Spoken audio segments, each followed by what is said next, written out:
أعوذ بالله من الشيطان الرجيم. بسم الله الرحمن الرحيم.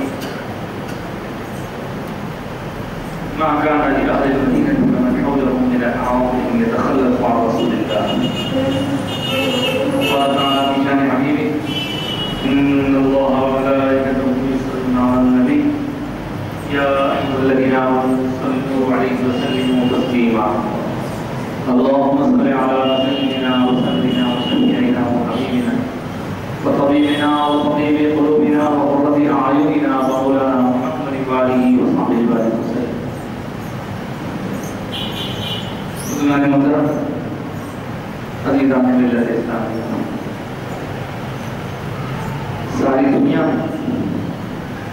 جو مسلمان رہتے بستے ہیں ان مسلمانوں کے کان کچھ الفاظ کو اتنا زیادہ سنتے ہیں تو ان کے لیے وہ الفاظ بہت مانوس ہو جاتے ہیں، جیسے مکہ، کعبہ، قرآن، حدیث وغیرہ وغیرہ۔ انہی الفاظ میں ایک لفظ ایسا ہے جس کو سنتے ہی ایسا لگتا ہے کہ ایمانی چمن میں بہار آ جاتی ہے۔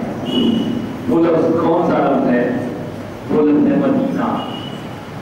مدینہ عربی زبان کا ایک لفظ ہے اور اس کی جو شہرت ہے وہ کسی نے ڈھکی چھپی نہیں۔ حقیقت میں مدینہ تو شہر کو کہتے ہیں، لیکن چونکہ سرکار عالم صلی اللہ علیہ وسلم نے مکہ چھوڑ کر مدینہ منورہ میں اپنے آپ کو پہنچا دیا اللہ کی اذن سے، اور اس عمل کو ہجرت یا مائگریشن کہتے ہیں۔ حضور کی سیرت مبارکہ اور آپ کی حیات ظاہری کا یہ ایک ایسا روشن اور پھکا پہلو ہے کہ اسلام کی ترویج و اشاعت مکے میں وحی کے نزول کے بعد ویسی نہیں ہو پائی جیسی ہونی تھی۔ اللہ کے حکم سے سرکار نے مدینے کا رخ فرمایا، اور جب مدینے کی طرف سرکار تشریف لے جا رہے تھے تو مکے کے سرحدوں پر پہنچ کر کعبے کو یاد کرنے لگے، اور آپ نے کعبے سے مخاطب ہو کے کہا: اے کعبہ، مجھے تجھ سے بہت محبت ہے۔ اے مکہ، اے شہر مکہ، مجھے تجھ سے بہت محبت ہے، لیکن کیا کروں کہ تیرے بسنے والے مجھے یہاں رہنے نہیں دیتے۔ میں اللہ کا پیغام پہنچانا چاہتا ہوں تو رکاوٹیں کھڑی کرتے ہیں، اسی لیے میں مجبوراً ادھر جا رہا ہوں۔ احادیث کی کتابیں اس طرح کی روایتوں سے مالا مال ہیں۔ حضور نے مدینہ تشریف آوری کے بعد اسلام کو جو پھیلانے کا کام انجام دیا، دنیا جانتی ہے کہ ساری دنیا میں مدینے ہی سے اسلام کا پیغام پہنچا۔ اس مدینے میں آنے کے بعد حضور اور حضور کے وہ صحابہ جو مکے سے آئے تھے، مکے کو یاد کرتے تھے، مکے کو یاد کر کر کے روتے تھے صحابہ، اور کئی لوگوں کی تو طبیعت بگڑ گئی کیونکہ بہت محبت تھی اپنے وطن سے۔ لیکن سرکار عالم صلی اللہ علیہ وسلم نے ایک مرتبہ دعا کی ہے: باری تعالی، اے رب کائنات، ہمارے دلوں میں جو کعبے کی محبت ہے اس کی وجہ سے میرے صحابہ اس کی طرف اپنی توجہات کیے ہوئے ہیں، مولا اب تو نے ہمیں یہاں آنے کا حکم دیا ہے، تو پروردگار ہمیں مدینے سے ویسی محبت دے جیسی ہمیں کعبے سے محبت ہے، مکے سے محبت ہے، بلکہ کعبے سے مکے سے ہمیں جتنی محبت ہے اس سے دوگنی محبت ہمیں مدینے سے عطا فرما۔ چنانچہ حضور کے بارے میں جتنی روایتیں ہم کو مدینے سے متعلق ملتی ہیں اس میں اگر غور سے مطالعہ کیا جائے تو یہ بات واضح ہوتی ہے کہ اللہ کے حبیب مدینے سے بے پناہ محبت کیا کرتے تھے، اور دیکھنے والوں نے دیکھا، بیان کرنے والوں نے احادیث میں بیان کیا کہ جب حضور پاک علیہ السلام مدینے سے باہر گئے ہوئے تھے اور مدینے کی طرف پھر تشریف آوری ہوتی تو سرکار کو جب مدینے طیبہ کے پہاڑیاں اور سرحدیں نظر آتی تو حضور